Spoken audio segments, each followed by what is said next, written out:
So, sa ating pong pagpapatuloy sa paggamit ng devotional material mula kay Pastor Oswald Chambers, yung My Utmost for His Highest, ang nakatalaga po na ating pagbubulay-bulay sa araw na ito ay Redemption, Creating the Need It Satisfies. Okay? Na yung katubusang ibinigay sa atin ng Panginoon, kailangan po nating tugunan. Okay? Kung ano po yung mga pangangailangan para yung katubusang ibinigay sa atin ng Panginoon ay lubusan po nating makamit. Ibig sabihin, parang sinasabi nga sa Philippians, okay, work out your salvation. Hindi po tayo gumagawa para maligtas, kundi ligtas na tayo at patuloy po nating inaalagaan yung ating kaligtasan. Kaya sabi ko, di ko alam kung dito o nung nakaraan, sabi ko yung workout kasi, sa ibang kapahayagan, di ba, mag-workout ka nga, mag-exercise ka nga, magpalakas ka nga. Okay? So, yun po ibig sabihin noon. At ito pong creating, lumilikha tayo, gumagawa tayo ng mga bagay na alam nating kailangan, okay, ng redemption, kailangan ng katubusang atin pong nakamit na mula sa sakripisyong ginawa ng ating Panginoon. At tayo po ay nagpapasalamat sa ating Panginoong Hesukristo, o una sa Diyos Ama kasi niloob niya na maging kapahayagan ng kanyang pag-ibig sa atin ay ang buhay ng kanyang natatanging anak, ang ating Panginoong Hesukristo. Okay, di ba? While we were yet sinners, God showed His love for us. Pinakita ng Ama yung kanyang pag-ibig sa atin sa pamamagitan ng pagkakatawang tao ng ating Panginoon Kristo. Kaya this season of Christmas, yun po yung inaalaala natin. Yung pag-ibig ng Diyos na kanyang ipinakita sa pamamagitan ng pagsilang ng kanyang minamahal na anak dito sa lupa upang siya po ang maging daan ng ating katubusan. Okay? Tayo po ay nilinis, tayo hinugasan ng dugo ng ating Panginoong Kristo sa ating mga kasalanan. Tayo po ay pinalaya niya, tayo ay tinubos niya mula doon sa ah, ah, parusa, okay, na naangkop sa atin dahil sa ating mga kasalanan.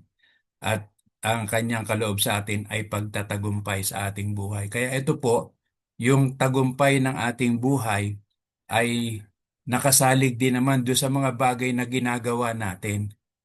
Kaya para na sa ganon, yung katubusang ibinigay sa atin ng Panginoong Kristo, wag na pong mawala.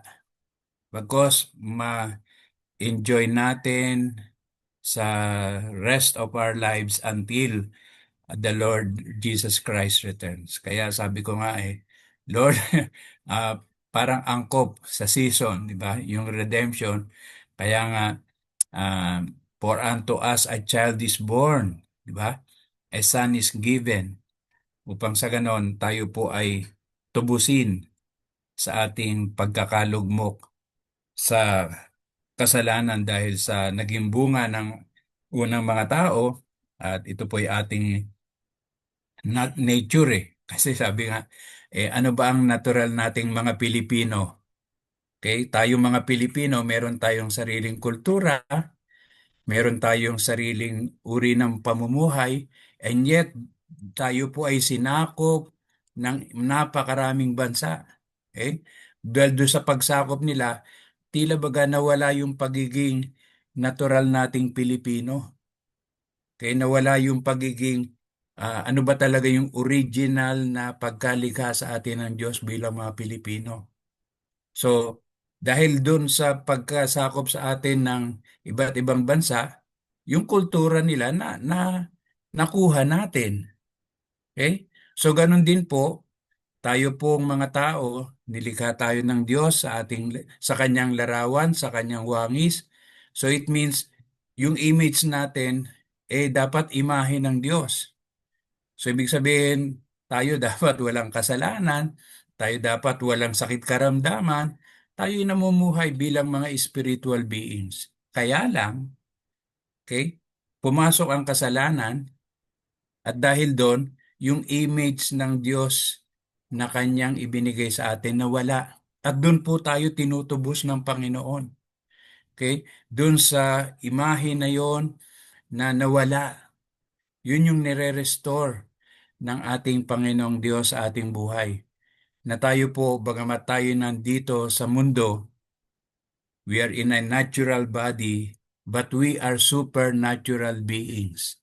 We are spirit beings na namamahay sa natural body na to. Kaya lang, dahil nandito tayo sa mundo, itong katawan natin, nahirati na. Okay? Nasanay na sa takbo ng mundong ito, nawala na sa ating buhay. At teka muna, dapat pala namumuhay ako bilang spirit being, hindi. Kaya nga 'di ba, we are citizens of heaven. Kaya nga tayo po ay mga dayuhan sa mundong ito. Kaya lang ang nakalulungkot na wala yung image natin bilang dayuhan, na-adapt natin yung kultura ng mundong ito. Kaya creating need it satisfies. So tinubos na tayo ng Diyos dito sa ating kalagayan na gawa ng kasalanan sa ating buhay. Kaya lang, hindi instant yung pagbabago. Hindi instant yung sinasabi sa 2 Corinthians 5:17 that if anyone is in Christ, he is a new creation. The old has passed, the new has come. Okay? Yung dating buhay natin na ayon sa mundong ito, dapat wala na. Okay? Yun yung kini-create ngayon sa atin. Okay? Yun yung kini-create na needs para masatisfy. At teka muna, bagong nilalang na nga ako because of what the Lord Jesus Christ has done. Mga kapatid, introduction pa lang po ito. Wala pa po tayo dun sa ano. So, bago po tayo magpatuloy, let us pray. Father, we thank you for another opportunity to meditate on your word and to hear fresh revelations that comes from you through the guidance of the Holy Spirit regarding our topic, redemption, creating the need it satisfies. Lord, alam niyo po kung ano yung needs pa namin para masatisfy yung katubusang ibinigay sa amin ng Panginoon Kristo. And we will know it not by might, nor by power, but by your Holy Spirit. So Holy Spirit, guide us this day as we meditate on this topic, and let the will of the Father in heaven be manifested in our lives here on earth. Upang sa ganon, kami po bilang mga ambassadors ninyo dito sa lupa, patuloy at patuloy na makakitaan ng katangian na tunay nga pong kami tinubos na ninyo sa aming lumang pagkatao. Pagkatao na sinakop ng kasalanan. At sa tulong mo, Banal na Espiritu, katulad ng sinabi ng Panginoon Kristo, magtataglay kami ng kapangyarihan. Pagbaba ninyo sa amin, Banal na Espiritu, at kami magiging mga saksi sa sanglibutang ito. Be glorified, be magnified with your fresh revelation sa aming pong meditation this morning, Abba Father, at lahat po na magiging kaganapan sa aming pong buhay. To you be all the glory, honor, and praise. In Jesus Christ's mighty name, and by the power of your Holy Spirit. Amen. Amen. Amen. Sige po, magpatuloy po tayo. Sandali lang po. Ay, I just need to drink a sip of water.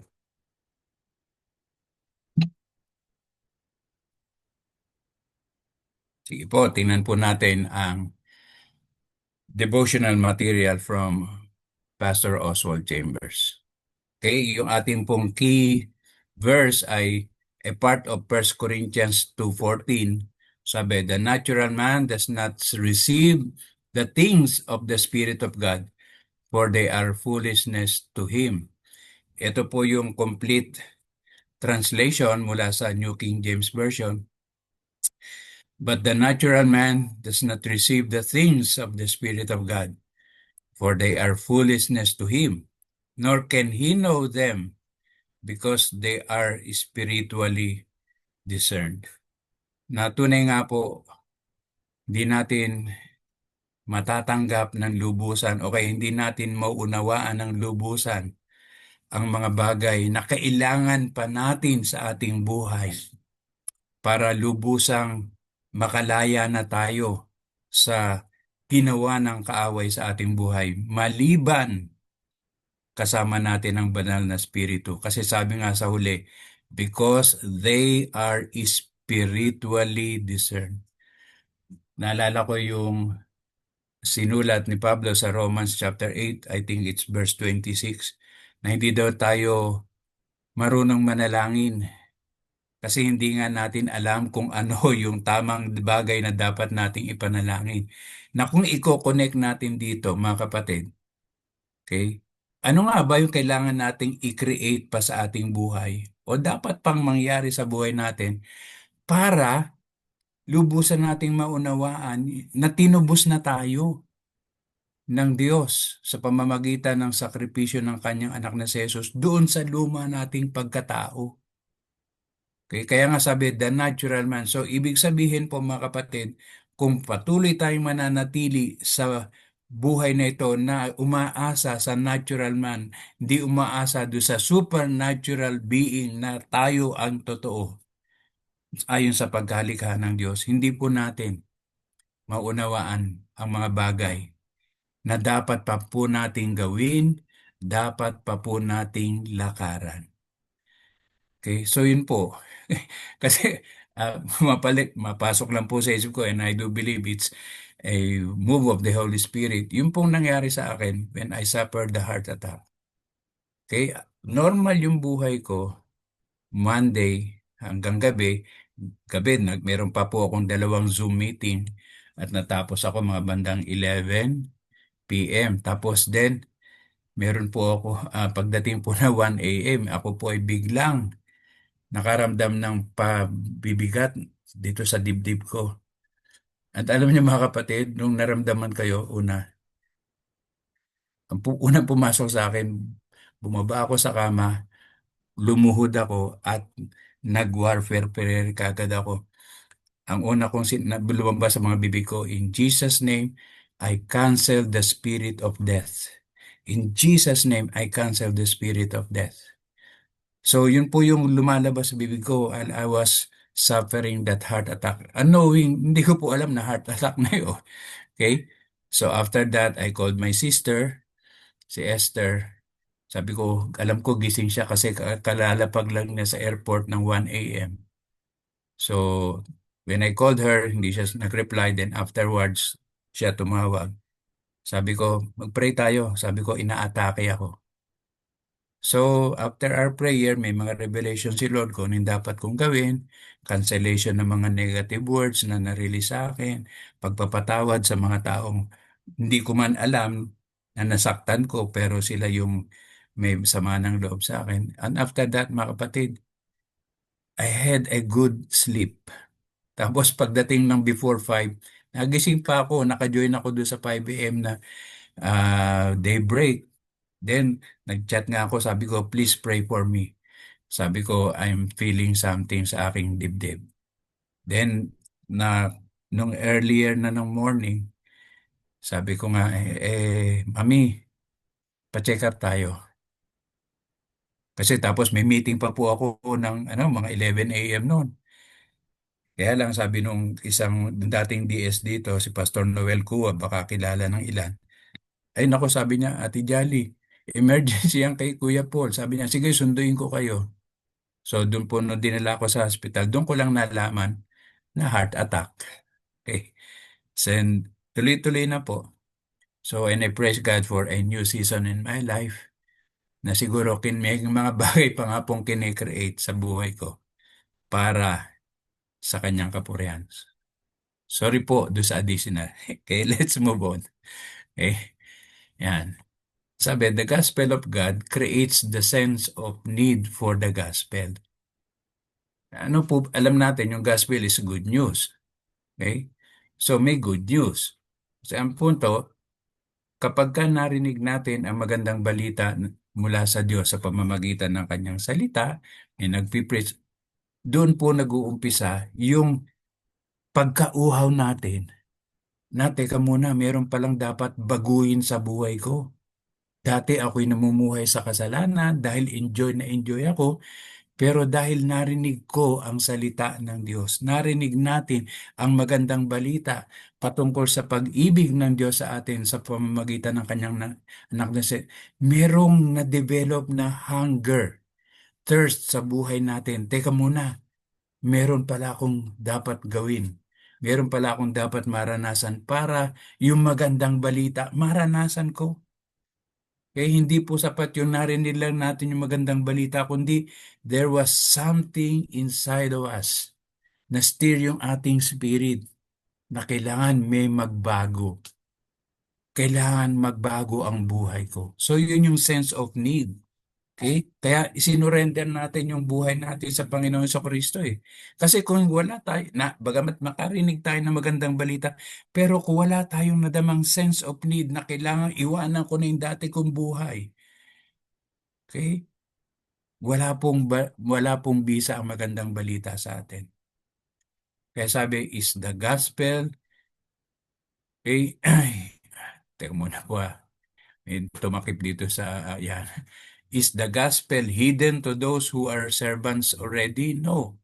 So, alam natin, okay? Dahil tayo yung mga alipin na, unti-unti talagang may mga, kaya nga we are being changed from glory to glory. So, ibig sabihin mga kapatid, kahit na tinanggap na natin ang Panginoon Kristo, kung wala pa po tayong nadaramang pagbabagod, hindi pa po ganap yung katubusang ibinigay sa atin ng Panginoon. Kaya nga sabi ni Pablo, no, but even if our gospel is veiled, natatalukbungan, it is veiled to those who are perishing, whose minds the God of this rage has blinded. So, binulag ng Diyos ng mundong ito. Alam naman natin kung sino, si Satan. Okay? Yung mga matahan ng mga hindi pa talaga, bagamat sabi mo na ilang beses na pakinig, pero walang dating, walang tama, walang nakikreate na sense of need sa kanilang mga buhay na dapat magbago na ako.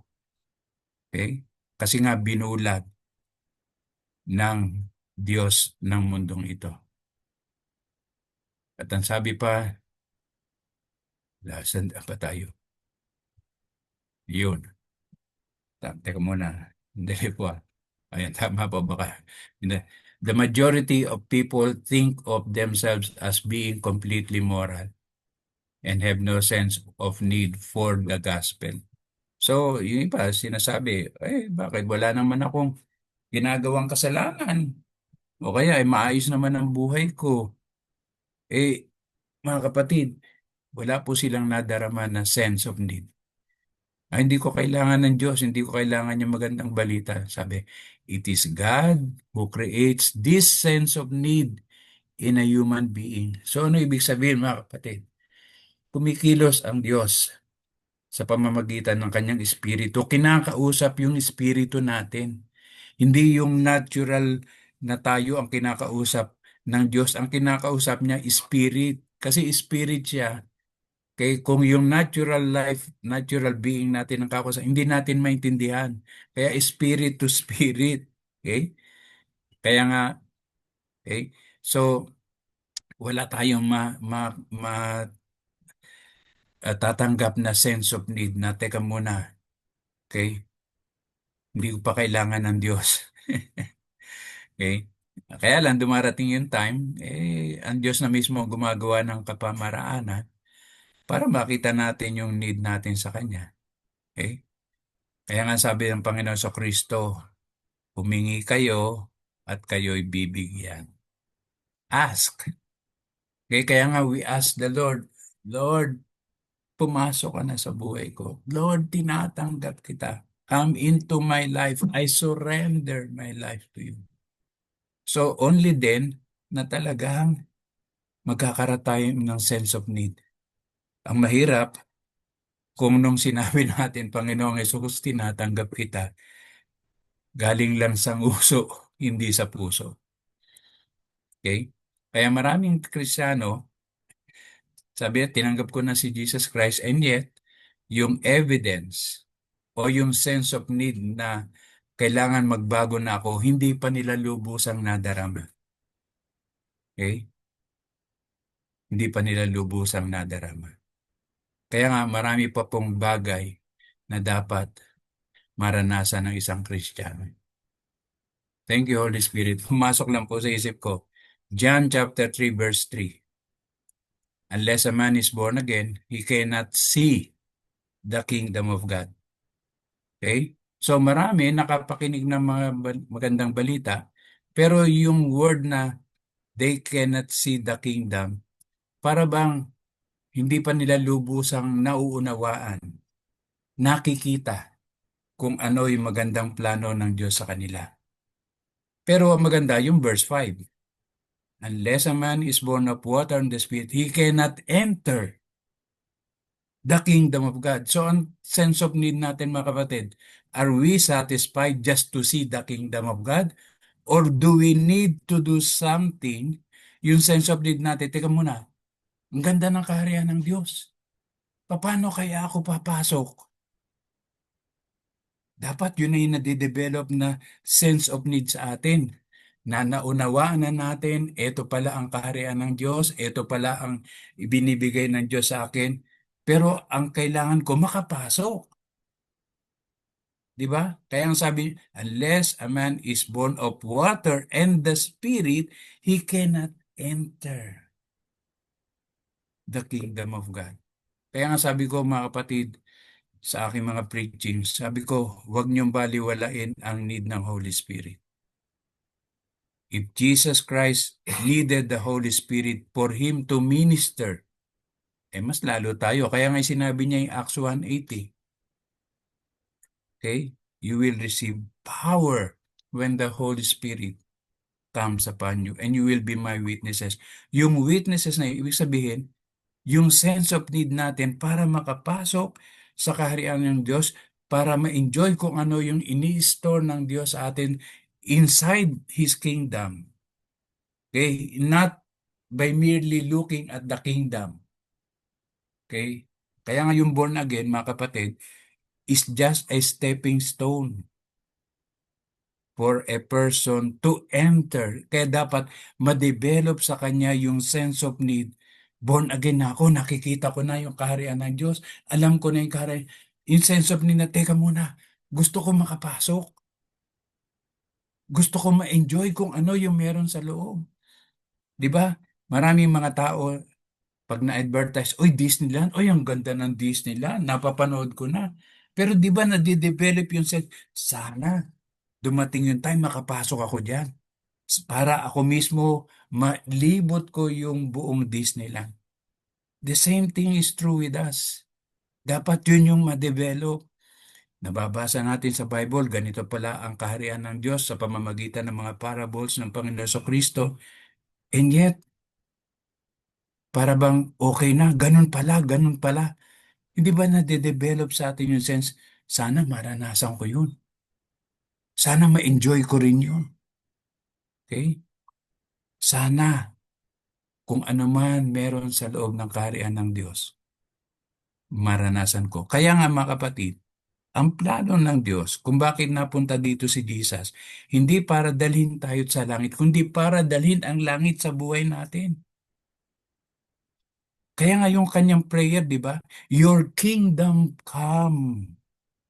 Your will be done on earth as it is in heaven. Yun pala ang gusto ng Diyos, na ma-develop sa atin na sense of need para yung katubusang ginawa ng Panginoon sa atin, maranasan na natin habang tayo'y nandito pa sa lupa. Okay? Kaya nga mga kapatid, thank you Holy Spirit. Message po ng Diyos ito sa atin. Maging sa akin, nangungusap ang mensaheng itong lumalabas sa aking mga bibig sa mga sandaling ito. Ayan o, the inner reality of redemption is that it creates all the time. Ano ibig sabihin?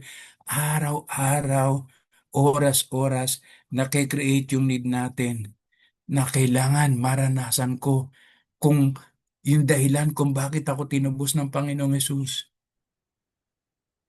Makalaya ako sa mga bagay na ginawa ng diablo sa akin. Makalaya ako sa mga kasalanan na meron ng aking buhay. At maranasan ko yung tagumpay.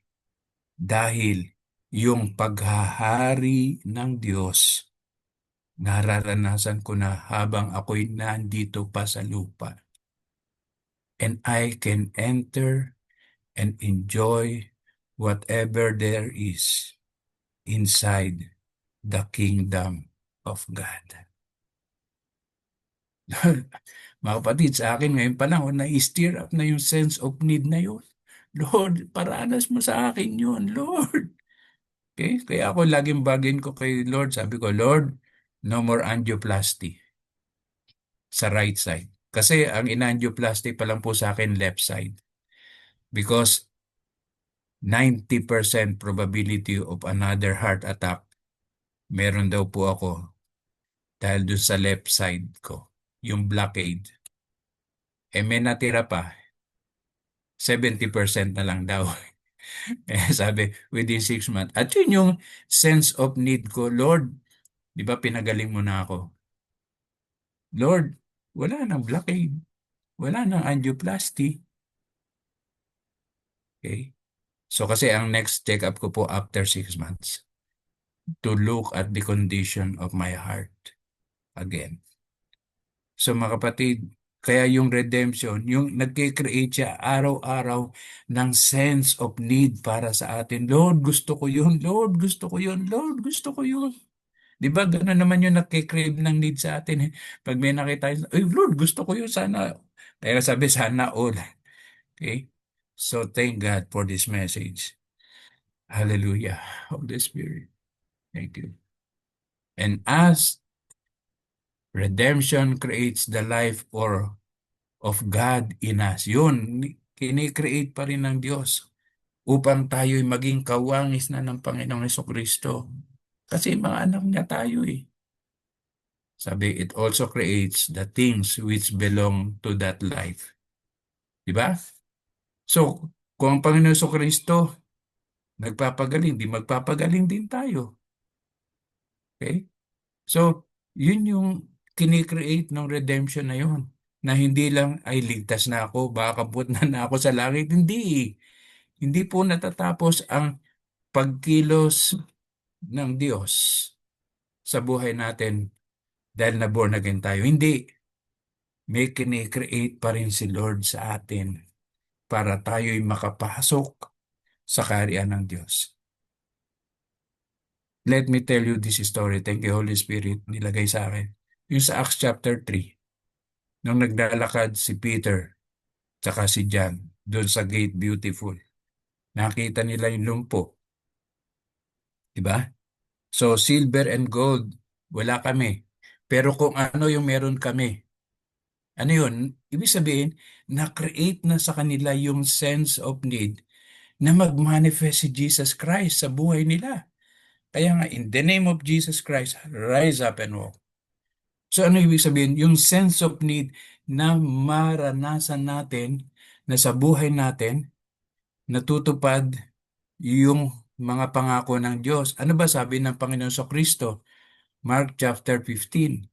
And these signs will follow those who believe in my name. You will cast out demons.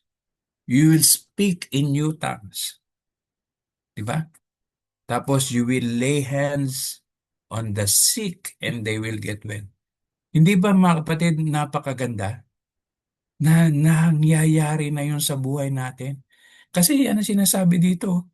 Yung redemption, yung katubusan na ibinigay sa atin, nililikha ang buhay ng Diyos sa buhay natin. Kaya nga, if our body is the temple of the Holy Spirit, then dapat nagmamanifest si Holy Spirit sa buhay natin. Hindi na yun tayo yung nagmamanifest. Kaya nga sabi ni Pablo, it is no longer I who lives, but Christ lives in me. So kaya nga, it creates the things which belong to that life. So kung ano yung buhay na meron ng Panginoon Kristo, yun yung nililikha ng Diyos sa atin. At yun din dapat yung desire natin. Create that need, that the life that truly is surrendered to God, a life that manifests that the Lord Jesus Christ through His Holy Spirit lives in our lives. Napakaganda mga kapatid. The only thing that can possibly satisfy the need is what created the need. Okay? Ganda nito eh. Sorry, hindi ko na po na-highlight. The only thing that can possibly satisfy the need is what created the need. So ang tanong, ano yung nag-create ng need sa atin para makita natin na nagmamanifest ang buhay ng Panginoong Diyos sa buhay natin? Ibig sabihin, kailangan maging ganap yung dahilan kung bakit tayo tinubos ng Panginoong Hesukristo. And that is na makita sa buhay natin. Nakasama natin siya. Kaya nga yung sabi niya, di ba, doon sa Great Commission, go and make disciples of all nations, baptizing them in the name of the Father, the Son, and the Holy Spirit, teaching them to obey all that I have commanded you. Okay? So pag ginawa natin yon, kasunod yung verse 20, and lo, I will be with you to the ends of the ages.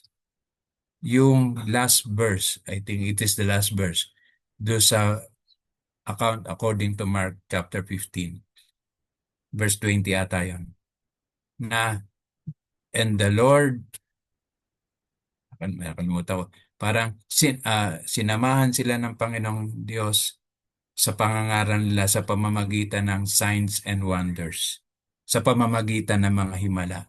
So yun yung magmamanifest. Okay? Na sa buhay natin, habang tinutupad natin kung ano yung kalooban ng Diyos, nakikita rin naman na kasama natin siya. Kasi nagmamanifest yung power niya. Yung Acts 1:8, you will receive power when the Holy Spirit has come upon you. And you will be my witnesses. Mga kapatid, sa mga huling araw na ito, hindi na po effective kung puro salita lang. Mas effective kung nakikita na sa buhay natin, nagmamanifest yung nais ng Diyos na tayo'y maging mga anak niya na may kapangyarihan na nakakakitaan ng himala sa buhay natin. Hindi po tayo exempted sa mga bagay na nangyayari sa mundo, pero maganda, may ginagawa ang Diyos sa buhay natin. Sorry po, medyo mahaba na po. Jesus said, if I lifted up from the earth, will draw all people to myself. Okay? Ganun din tayo mga kapatid. When we preach our own experiences, people may be interested, but it awakens no real sense of need. Kung kinukwento na lang natin, makaranasan natin, hindi naman masama kasi alam ko, nabanggit ko nung minsan sa daybreak sa umaga. Di ba mas maganda rin pagka nagsesermon tayo, yung karanasan din natin, okay, ang nai-share natin. Pero wag natin kakaligtaan na kaya natin naranasan yon kasi ang Diyos ang kumilos sa buhay natin at nasa atin si Kristo. Kaya nga, but once Jesus Christ is lifted up, so ano ibig sabihin, kukwento natin yung karanasan natin, pero ang tinataas natin ng Panginoon. Kaya nga sabi ko, nung pinasyalan ako mga taga-Taytay sa hospital, ang kinuwento ko sa kanila yung kabutihan ng Diyos doon sa pinagdaanan ko. Hindi niya ako iniwan, hindi niya ako pinabayaan. The Spirit of God creates an awareness of the need for Him. Yun naman ang gawa ng banal na Espiritu. Siya yung mag-develop ng hunger and thirst sa buhay natin to seek more our Lord Jesus Christ. Okay? Tapos na po, the creative power of the redemption of God works in the souls of men only through the preaching of the gospel. It is never the sharing of personal experiences that saves people, but the truth of redemption. Sabi ng Panginoon Kristo sa John 6:63, "The words that I speak to you are spirit and they are life." Maraming salamat po. Dito po ang wisdom from Oswald. The message of the prophets is that although they have forsaken God, it has not altered God. Okay? Iwanan man natin ang Diyos, talikuran man, hindi magbabago ang kung sino ang Diyos. Okay? The Apostle Paul emphasizes the same truth that God remains God even when we are unfaithful. Okay? Never interpret God as changing with our changes. He never does. There is no variableness in Him. So, purihin ang Panginoon, mga kapatid. Maring hindi pa natin lubusan nararanasan yung katuparan ng plano ng Diyos sa buhay natin, bakit niya tayo tinubos. Pero ang aking panalangin, ma-develop po sana yung sense of need natin for more of Him in our lives. Katulad nga sinabi ni John the Baptist, He must increase while I must decrease. Sa pangalan po ng Ama, ng Anak, ng Espiritu Santo. Amen. Amen. Amen. Amen and amen. Sige po, Purihin turn po. over ko na po. Sorry po, medyo napahaba ata ako. Pero Okay I lang do po. believe it's the move of the Holy Spirit. Amen. Amen. Amen. So, sa Stop oras po share na ito, po ako. opo. Sa oras pong ito, mga kapatid, bago po tayo tumako po sa ating pong prayer blast, pwede po muna po nating awitan ng ating Diyos na buhay. Let us sing to Him a song, I Love You, Lord. Kahit po tayo mag-mute. At nandito po si Pastor Edmar. Na pwede po akong pwede po tayong mag-ano po tayo, umawit po tayo sa ating Diyos na buhay. Sige po. I love you, Lord, and I lift my voice to worship you. Oh, my soul, rejoice, take joy, my King, in what you will. Let it be a sweet, sweet sound in your Awitan pa po natin po siya. I love you, and I'll lift my voice to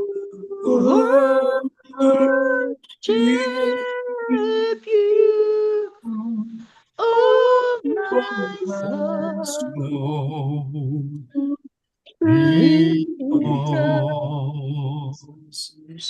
Take you, my King.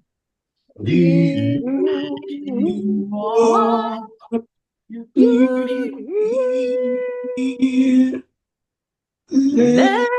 it be a sweet, Sweet Yes, sound. Is your peace. Yes, Lord. Yes, Lord. Yes, Lord. We thank you, Lord God. We glorify your name. Thank you, Lord God, for loving us.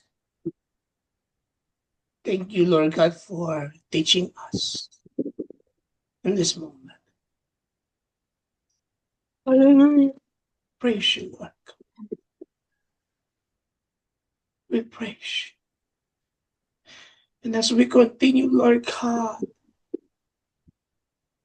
alam po namin na kayo'y nakikinig sa bawat aming mga panalangin at aming mga awitin.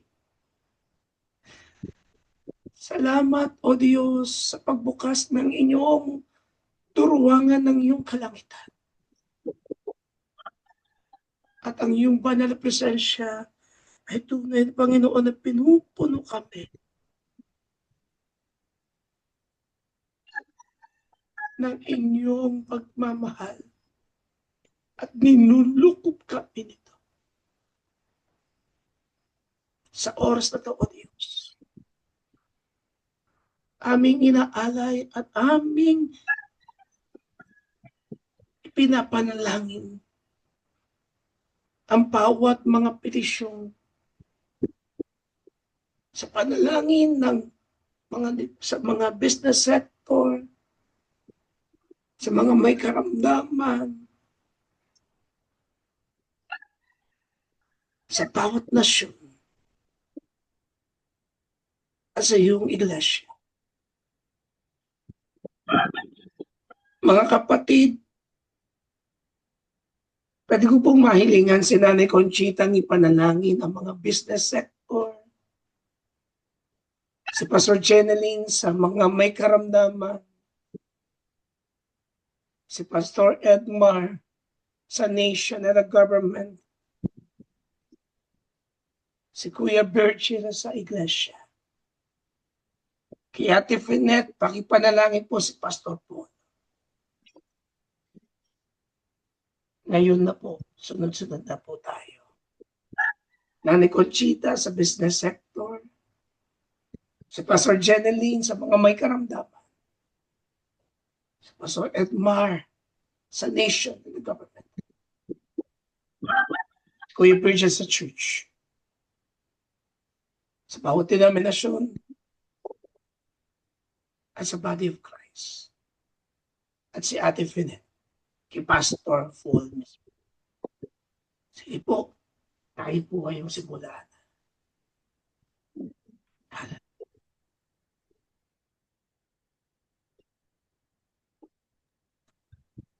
Kay Conchita, kayo na po.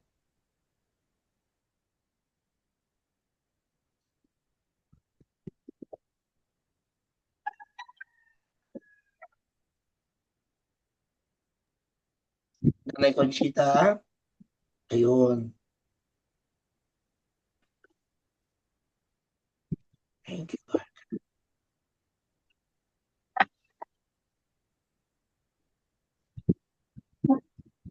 Yes, kapatid. Si Nanay Conchita po, Anong gagawin ko? sa prayer po for the business sector. For the business sector. Okay. Tayo po ay manalangin. Naririnig ba ako? Opo. Okay. Abba Father, Jesus Christ, Holy Spirit, salamat Panginoon na tinawag mo kaming muli upang magsama mo dito sa amin. Daybreak Global. Salamat Panginoon dahil kami ay buong pusong tumugon sa iyong pagtawag. Tulungan mo nga po kaming maging karapat-dapat sa iyong harapan. Tulungan mo nga po kaming maging intercessors, Lord, upang sa ganun ay maging intermediary kami sa lahat between God and humans. Lord, para kaming mga anghel mo na tinawag mo upang sa ganun ay makipag-usap sa iyo. Oh, hallelujah. Salamat, Panginoon, sa pagkakataon na ito.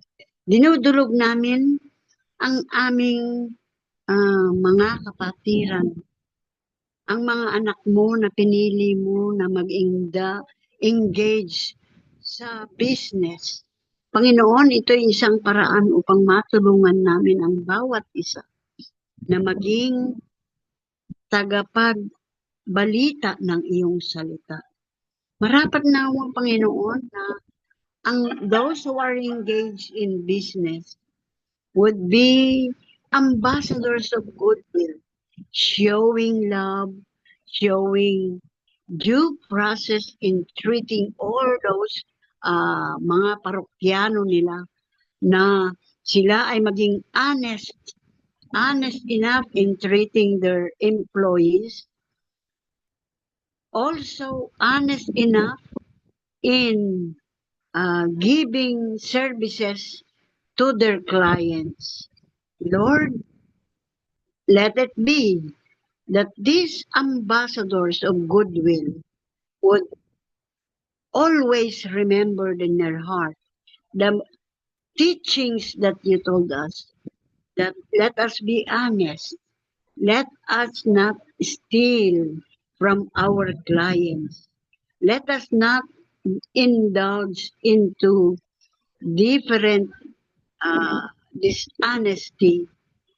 We must be full of integrity as your children who are involved, engaged in business. Let it be, Lord, that this is an avenue wherein many people will know you more, because out of this treatment that these people who are called your children are doing in their business, it would be an avenue wherein they can be good stewards of the resources that you have given them. Also, they will be benevolent also in treating everyone who will come to them as their clients. Thank you, Lord, for this honesty in the heart of all these children, of your children who are engaged in business. True enough, this will be an avenue wherein they can best serve you. And this business will be a way wherein they will know that true enough, with the actions of this businessman, they will know who you are in their lives. Yes, Lord, thank you so much for these prayers for all those who are engaged in business, and not only in our community, not only within the circles of our family, not only with our country, but all throughout people, your creations all throughout the world. Because in here, being honest, we will win friendship. We will win trust that is coming from you. And we obey it as a sure sign of being an obedient child to all of your precepts. And this we ask in the mighty name of our Lord Jesus Christ. Amen. Amen.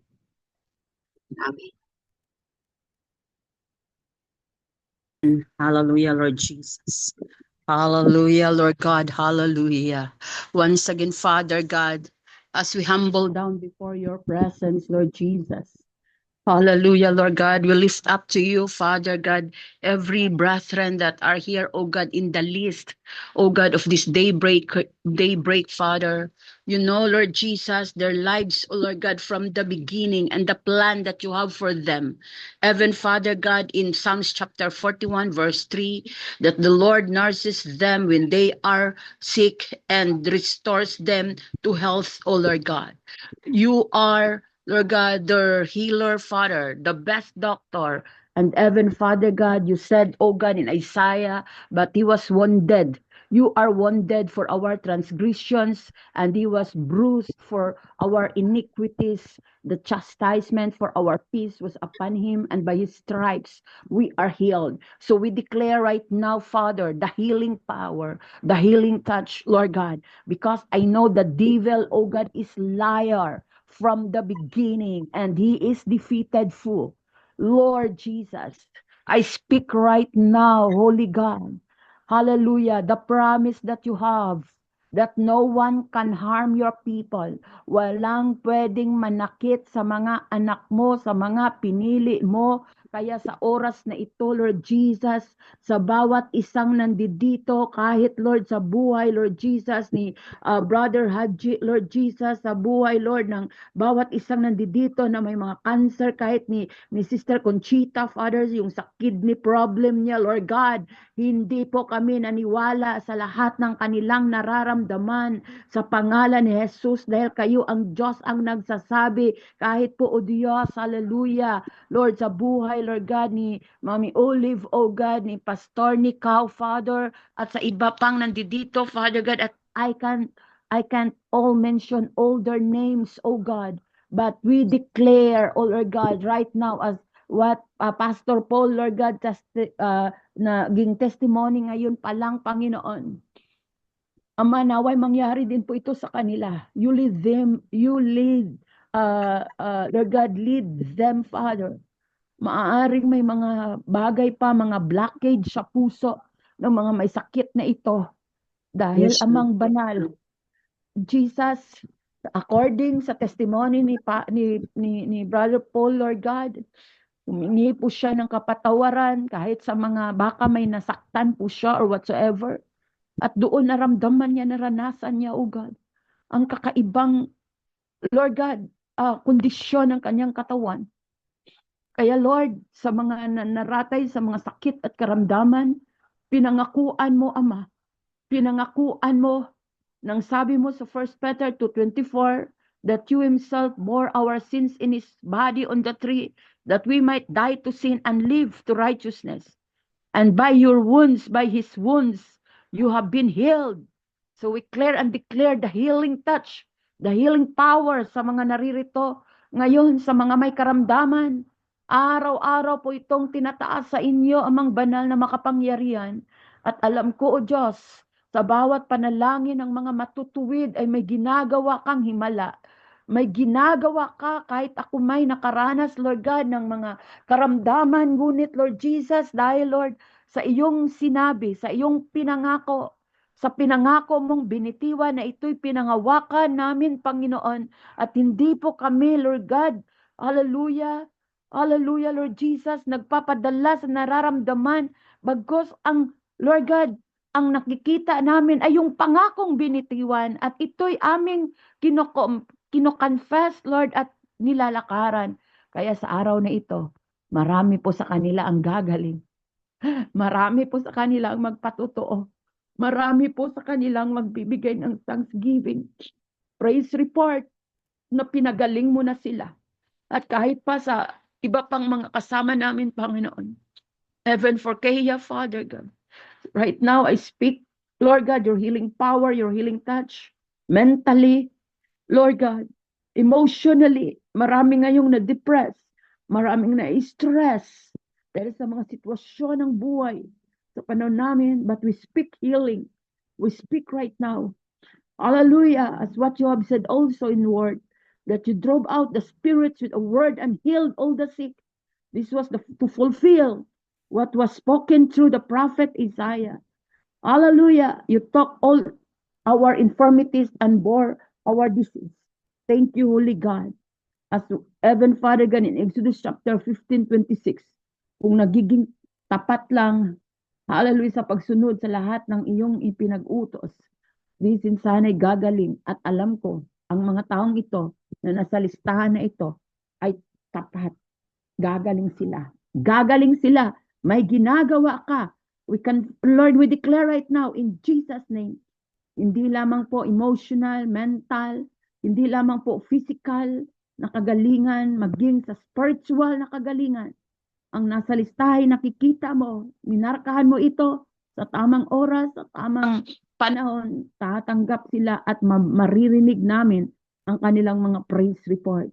Dahil naniwala po kami na ang dyablo ng mundong ito ay walang karapatan upang dayain ang sinumang anak mo, Panginoon. Kaya ang sinasabi namin, Lord, bless the Lord, O my soul, and forget not all His benefits, who forgives all your iniquities, who heals all your diseases. And we declare it, Lord God, as what you have also said in Jeremiah 17:14, that heal me, O Lord, and I shall be healed. Save me, and I shall be saved. Holy God, we believe in your word, that there is power in your word. And anyone among us, Lord God, na magkakasakit, sila po, Panginoon, kapag ipinapanalangin, gagaling po sila. Dahil ikaw, ang Diyos na makapangyarihan, na sumasagot ng panalangin. Basbasan mo, panalangin ito in Jesus' name. Amen and amen. Lord to God. Let's continue to pray po. Hallelujah. Sovereign God, our King and our Lord, our Savior, you truly rule over the nations, and your throne is established in righteousness and justice. We declare that in your word declares that the nations are like a drop in a bucket before you, O Dios. That's what you said in Isaiah 40, verse 15. Thank you. So we declare, Lord, your love and goodness, O Lord God, in every nations, in our governments, Panginoon, especially in your beloved nation, Israel, and other countries, O Dios, ay patuloy namin itinataas sa iyo, even here in the Philippines, O God. We lift up the nations of the earth before you today. Let your kingdom come and let your will be done in every seat of power, in every parliament, palace, congress, and court, O Lord. We declare that no plan formed against your purposes shall prosper, O God. Father, we pray for presidents, our prime ministers, even kings, governors, and all who are in authority. Grant them wisdom from above, from you, Lord. Pure, with peace, O God, gentle and full of mercy, O Dios. Turn the hearts of leaders toward righteousness, for the heart of the king is in your hand. You direct it like a water course, O God. We speak peace where there is conflict, O Lord. We prophesy justice where there is corruption. We declare truth to rise where deception has ruled, O God. Let laws align with your moral order. Let governance reflect your heart for the poor, the oppressed, and the vulnerable, Lord, in the name of Jesus. Lord, we dismantle every spirit of pride, Lord, tyranny, violence, and injustice in the name of Jesus. Release the holy fear, the fear of the Lord over governments and institutions in Jesus' name, in Jesus' name, in Jesus' name. Expose hidden agendas. Bring light to dark places, O Lord, and restore integrity to leadership, O Lord, in the name of Jesus. Hallelujah. We declare that. Raise up righteous leaders, O God. Hallelujah. Men and women who fear you, Lord, with love and truth, and serve the people with humility. Let revival begin in the halls of government and overflow into communities and nations, O Lord, in Jesus' name. And even us here, Lord, that we represent, as we represent every places, O God, we declare that, Lord, na mag-overflow sa aming mga buhay itong declaration and prayer na ito in Jesus' name. As your light shine upon us, O Lord, as you overflow in us, Holy Spirit. We declare that the nations will remember you, O Lord, and turn to you in the name of Jesus. And may your righteousness exalt the nations, and may your glory cover the earth as the waters cover the sea. Thank you so much, God. We seal this prayer in faith, trusting that you are at work even now. For yours is the kingdom, the power, and the glory forever. In the mighty name of Jesus Christ, we pray. Amen and amen.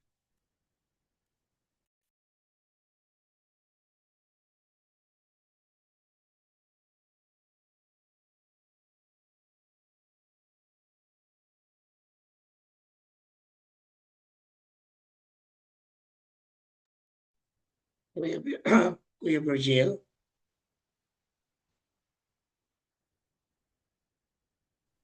Sorry po. Okay lang po.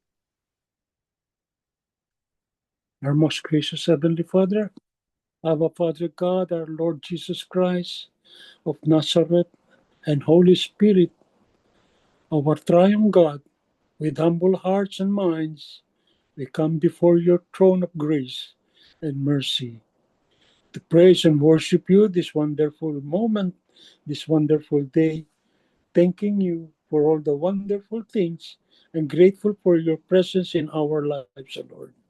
Lord Jesus, we lift up our present, our churches and ministries, O Lord. Help our pastors, our deaconesses, our church leaders, those lay leaders, laymen, O Lord, and other church workers, O Lord. We pray that you will be with them, O Lord. Also, the activities that are ongoing right now in this Advent season, O Lord, in every churches, regardless of denomination, we know that they come to you in early morning or in the evening to praise you and thank you for the, call it, Simbang Gabi, Panginoon. Bless each and every one of our church people, O Lord. The body of Christ, O Lord, you are with them, O Lord.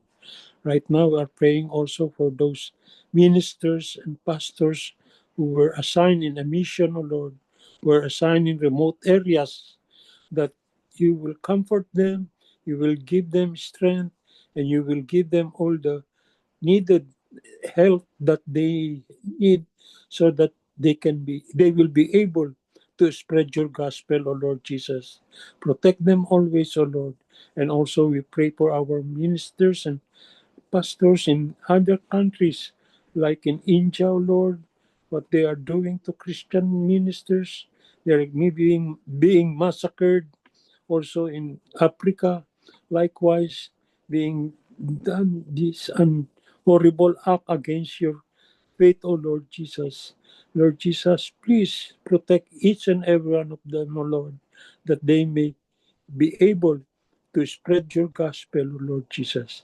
Right now, we are praying for our church, O Lord. Right now, in Grace Christian Church, we have this faith project, O Lord. Be present in their lives, O Lord, those who have initiated this faith project, O Lord, to help renovate our church, O Lord, your church, your house, O Lord, your sanctuary, O Lord, that it will be able, that we will be able to complete it in time, O Lord Jesus Christ. Lord Jesus, we pray for all the pastors, O Lord, who are with us now, right now, in this daybreak, O Lord.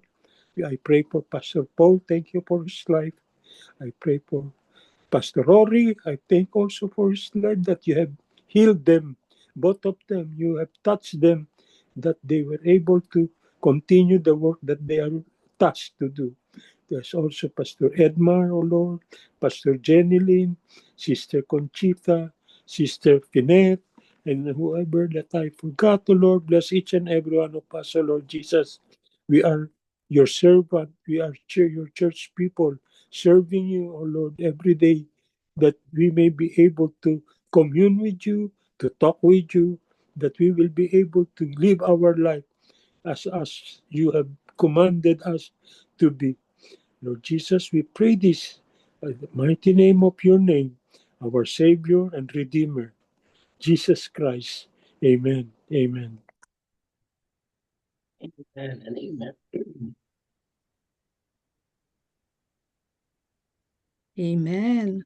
Sige po mga kapatid, at this time, let us declare blessings upon Pastor Paul at ginamit po siya ng ating Panginoon na tagadala ng kanyang mensahe sa atin sa araw na ito. So if you are able to open your cameras po, and let's extend our hands upon Pastor Paul right now.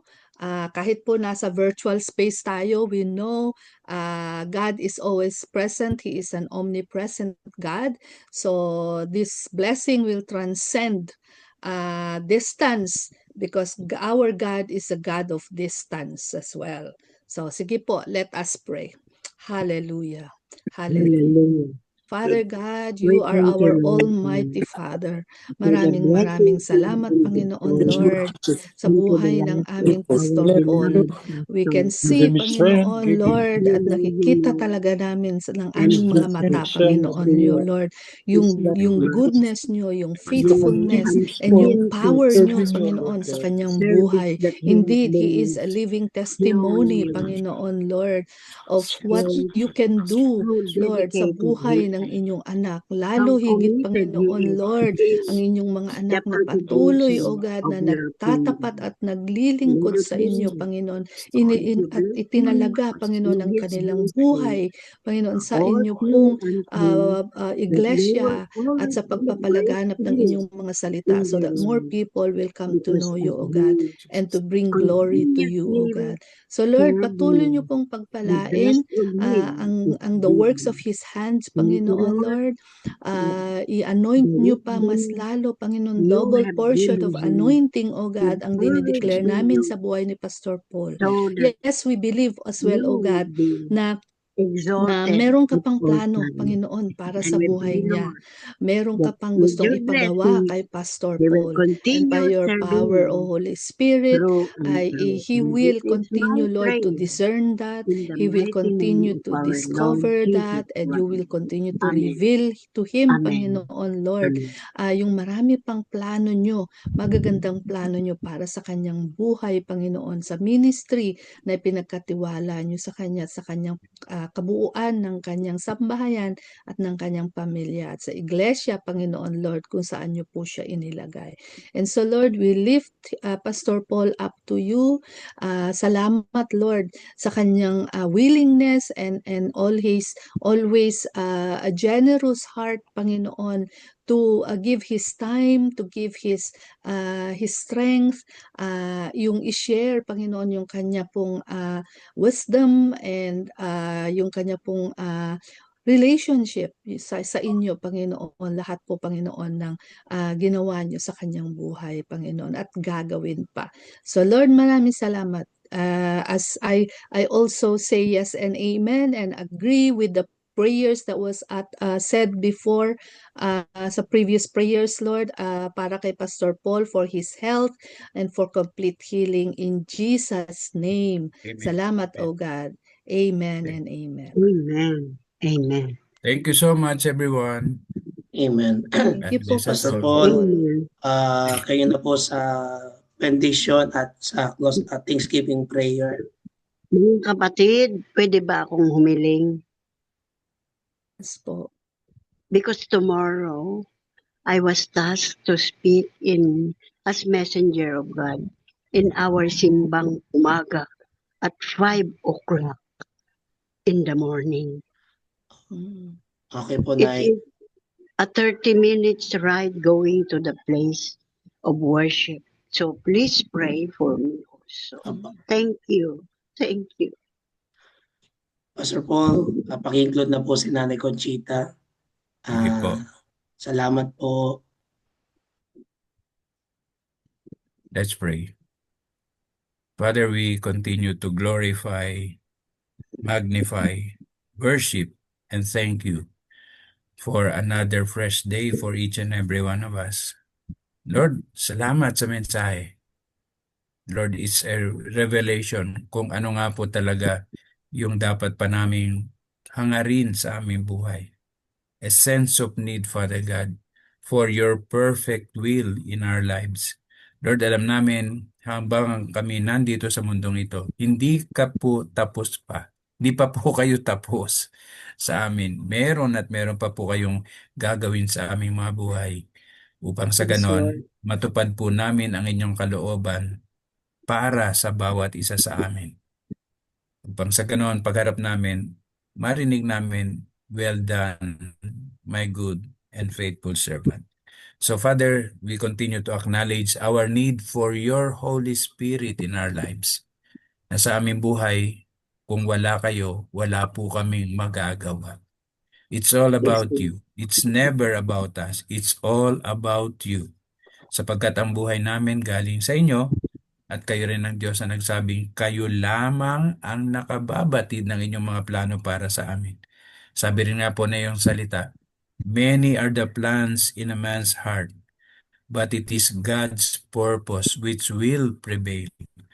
And so, Father, we just continue to surrender our lives to you upang sa ganon, kayo po ang maparangalan sa pamamagitan ng aming pong mga buhay. So, Father, continue to send each and every one of us to the world according to your ways and according to your plan. And give us always your heavenly benediction. In Jesus' name and by the power of your Holy Spirit, for your glory, honor, and praise. Amen. Okay, mga kapatid, let us receive God's blessings for each and every one of us. May the God of hope continue to fill us with His joy, His peace, so that as we continue to fulfill His perfect will for each and every one of us, our life will be full of hope that in the future, yung kanyang magandang plano sa ating isang kinabukasang punong-puno ng pag-asa ay atin pong maranasan. Kaya nga mga kapatid, ang kagandahang loob at ang hindi nagmamaliw na pag-ibig ng ating Diyos Ama, ang gabay patnubay, pakikipisa ng banal na Espiritu, ang siyang laging sumaatin, ngayon at magpakailanman. Amen. At para po sa lahat na nakakaalam ng number 6, 24 to 26, let's declare blessing sa bawat isa sa atin. Okay? The Lord bless Lord you bless you and and keep keep you. you. Keep you. The Lord The Lord make make His His face face shine shine upon you and be Lord, and be be gracious gracious gracious unto you. Lord, The The Lord Lord lift lift up up His countenance upon countenance you upon you and and give and give you give you you peace, the shalom of God, nothing lacking, nothing missing, nothing broken. We have great favor, great wealth from the Lord. Amen, amen, Amen. amen. Amen, amen. Amen. Blessed